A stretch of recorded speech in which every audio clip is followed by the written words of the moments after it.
Please welcome, making his way to the NFA cage, Joey Von Blankenburg. All right, guys, let's try this again. Joey Von Blankenburg coming from Hawaii. I don't know if he took a bus or a van or what he got to get here, but he made the long haul. He's finding out what winter is. Absolutely, yeah. I think he came here and he's like, I need something besides these board shorts, Right. and flip flops. Didn't really give us much information other than trained to Gracie Technics, which is in Hawaii, obviously, but claims he's got a fighting style of BJJ and boxing. Yeah, I look for him to come out like every traditional Hawaiian fighter. You look at Max Holloway, all these guys, they're tough, they're well-rounded. BJ Penn, prime example, tough. I don't know if it's in their bones or what, but I look for him to come here and he wants to take the center of the cage against a tough Sam Paneitz. Well, he's definitely coming into foreign waters, so to speak, since he's coming from Hawaii. So he's going to have the crowd against him as well. But it'll be interesting to see what kind of fighting styles he does. Yeah, he makes a step into that cage here in the NFA 8. This has been a great night of fights so far. Let's see what the pros can bring.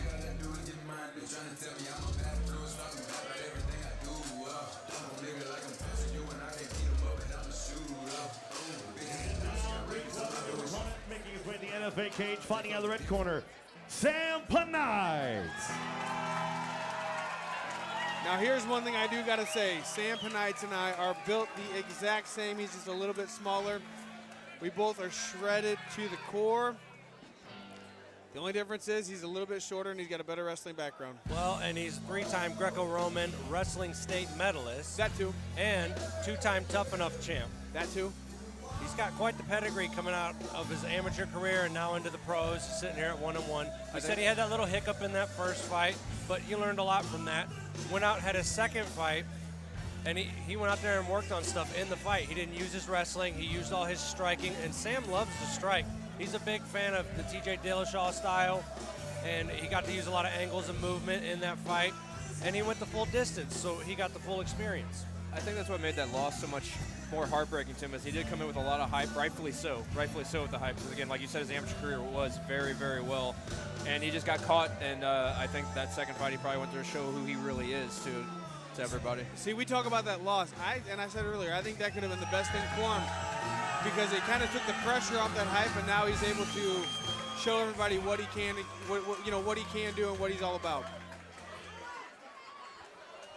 Once again, ladies and gentlemen, it is now time for the feature fight of the evening. This bout is scheduled for 3 5-minute rounds in the NFA Professional Bantamweight Division, brought to you tonight by Sub-Zero Wellness and Brad Carey Realtor. Ladies and gentlemen, introducing to you first, fighting out of the blue corner. This boxer, jiu-jitsu specialist, stands 5'9", weight in 134.7 pounds. He holds an 0-2 professional record, representing Gracie Technics, and fighting out of Makiki, Oahu, Joey Von Blankenburg.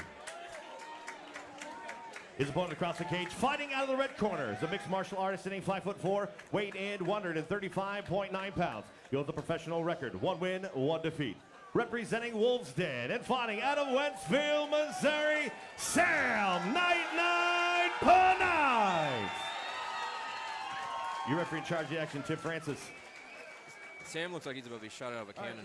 Remember everything in the back. I expect a good, He's a little clean ball fight. of energy. Obey my commands at all times. Touch him up now if you'd like to, and go back to your corner. Sam cuts a lot of weight to make the weight class, but I will say this for him. He looked slimmer going into the weight cut this time, so I think he had a more enjoyable experience. Still a big weight cut, but I think we're going to see the benefits here.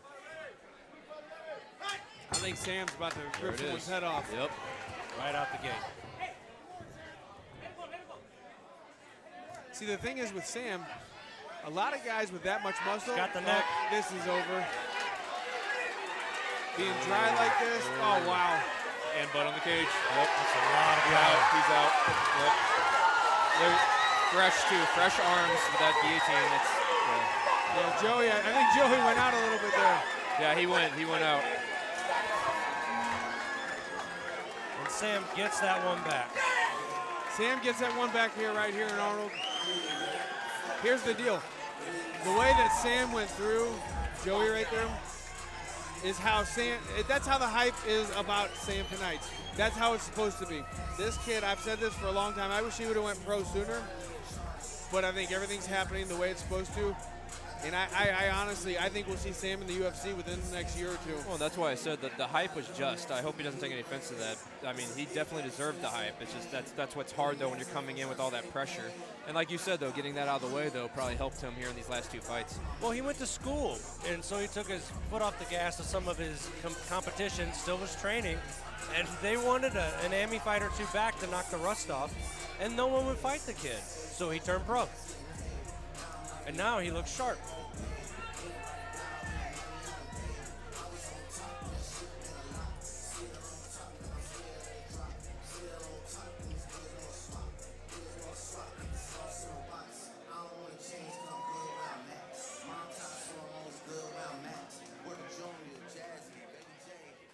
Ladies and gentlemen, your referee, Tim Francis, calls a stop to this fight in only 18 seconds of the very first round, declaring a winner by technical submission due to standing guillotine choke, Sam Paneitz.